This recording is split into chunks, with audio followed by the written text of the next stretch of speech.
each one dwells, selves, goes itself, myself it speaks and spells, crying, what I do is me, for that I came. I say more, the just man justices, keeps grace, that keeps all his goings graces, acts in God's eye, what in God's eye he is, Christ. For Christ plays in 10,000 places, lovely in limbs and lovely in eyes, not his, to the Father through the features of men's faces. Daylight and Moonlight by Henry Wadsworth Longfellow. In broad daylight and at noon yesterday I saw the moon sailing high, but faint and white as a schoolboy's paper kite.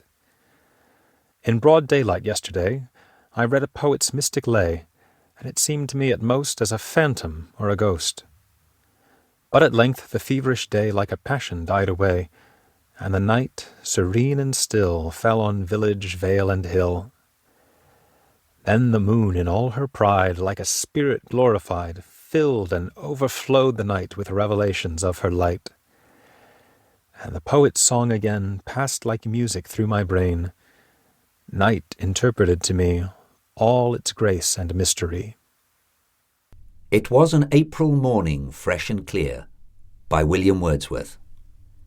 It was an April morning, fresh and clear, the rivulet, delighting in its strength, ran with a young man's speed, and yet the voice of waters which the winter had supplied was softened down into a vernal tone. The spirit of enjoyment and desire, and hopes and wishes from all living things went circling like a multitude of sounds. The budding groves seemed eager to urge on the steps of June, as if their various hues were only hindrances that stood between them and their object. But meanwhile prevailed such an entire contentment in the air, that every naked ash and tardy tree, yet leafless, showed as if the countenance with which it looked on this delightful day were native to the summer. Up the brook I roamed in the confusion of my heart, alive to all things and forgetting all.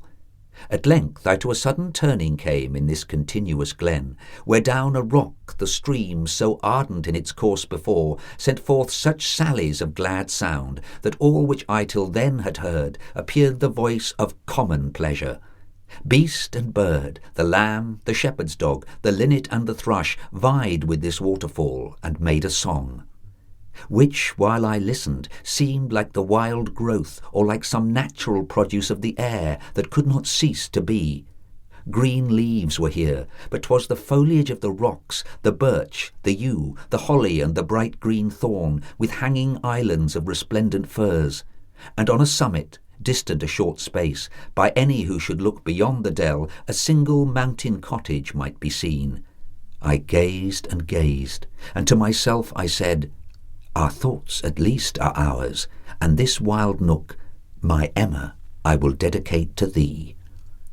Soon did the spot become my other home, my dwelling, and my out-of-doors abode. And of the shepherds who have seen me there, to whom I sometimes in our idle talk have told this fancy, 2 or 3 perhaps, years after we are gone and in our graves, when they have cause to speak of this wild place, may call it by the name of Emma's Dell. Loveliest of Trees, the Cherry Now, by A.E. Houseman. Loveliest of trees, the cherry now is hung with bloom along the bough, and stands about the woodland ride, wearing white for Eastertide. Now of my 80 years and 10, 20 will not come again, and take from 70 springs a score, it only leaves me 50 more. And since to look at things in bloom, 50 springs are little room, about the woodlands I will go, to see the cherry hung with snow. Ode to a Nightingale by John Keats. My heart aches, and a drowsy numbness pains my sense, as though of hemlock I had drunk, or emptied some dull opiate to the drains 1 minute past, and Lethewards had sunk. 'Tis not through envy of thy...